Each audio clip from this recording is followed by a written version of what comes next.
Je m'appelle Jean-Philippe Barret, je suis donc originaire du nord de la France.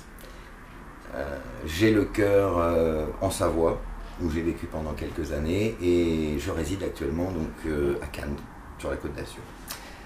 L'écriture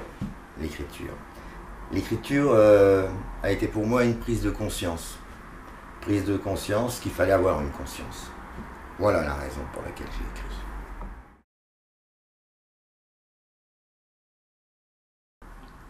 Alors, en fait c'est une biographie. C'est une biographie, on va dire, d'une personne qui s'appelle Anton Zauber, qui naît donc en 1909, au début du XXe siècle en Autriche. Et on va dire c'est son parcours de vie, de sa naissance, donc jusqu'à la fin de sa vie, dans les années 50.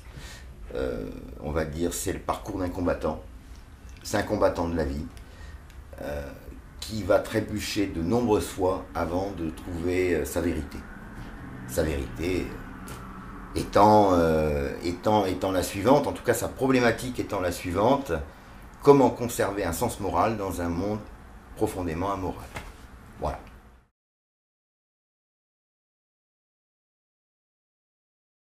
De formation littéraire, on va dire, bon, déjà la base était on va dire toute faite. Ensuite, en ce qui concerne la trame, le ressenti du personnage au travers de ce roman, on va dire que ma grande source a été La mort et mon métier de Robert Merle. Pour le volet, on va dire, des recherches de ce qui s'est passé, je me suis beaucoup appuyé des témoignages de Christian Bernadac, un grand journaliste des années 70. Et enfin, pour la dernière partie du roman, donc, qui se déroule aux États-Unis dans le cadre d'une insertion gouvernementale via la CIA, j'ai été tout simplement chercher les archives relatant de tout ce qui s'est passé dans les années 50 au sein de cette entité. Le titre, le chaos de référence, hein, le chaos d'Esculape. Donc le chaos appelle à la création. C'est un opéra de Joseph Haydn d'une part, et c'est également une citation de Nietzsche qui dit qu'il faut parfois le chaos pour que naisse une étoile filante, que j'aime beaucoup. Et d'Esculape, tout simplement, Dieu de la médecine. Or, le personnage principal du roman est médecin de formation.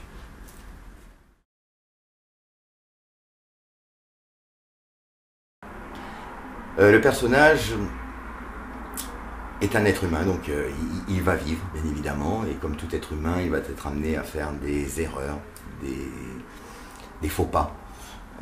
Mais au-delà de cela, il va se rendre compte qu'il est animé, on va dire, par un sentiment très peu noble, qui s'appelle l'ambition, et qu'au nom de cette ambition, il va sombrer, on va dire, dans la pénombre, et il va devenir tout sauf un être humain.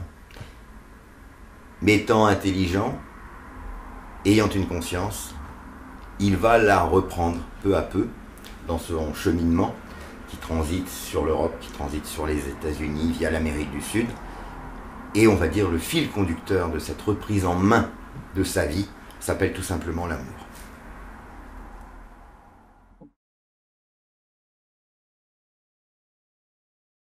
Pas tout au long, en réalité. On va dire sur la première partie, qui constitue, on va dire, la jeunesse du personnage principal, et qui se déroule effectivement sous la montée du nazisme, puis la prise de pouvoir et la chute des nazis, sachant que l'homosexualité a été officiellement combattue par les nazis, c'est vrai, avec des déportations,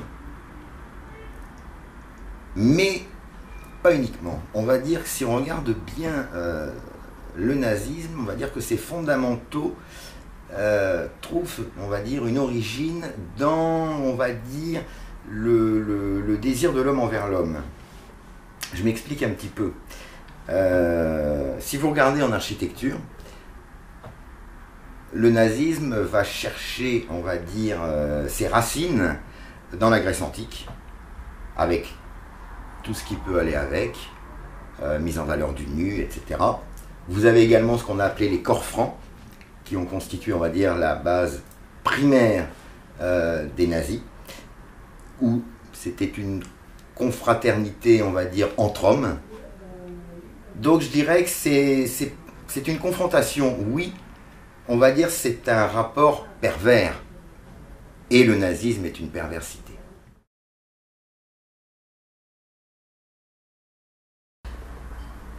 Il est simple dans le sens où je pense que nous ne sommes pas sur Terre uniquement pour grandir, manger, vieillir, mourir. Je pense qu'on a tous quelque chose à faire, et pour bien le faire, il nous faut ne pas faire n'importe quoi, comme disait un autre écrivain, au risque de devenir n'importe qui. Il faut donc se dresser une ligne de conduite et essayer d'en sortir le moins possible.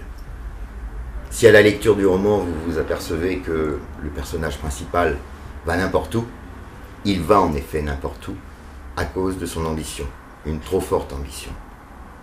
Heureusement, le temps va passer.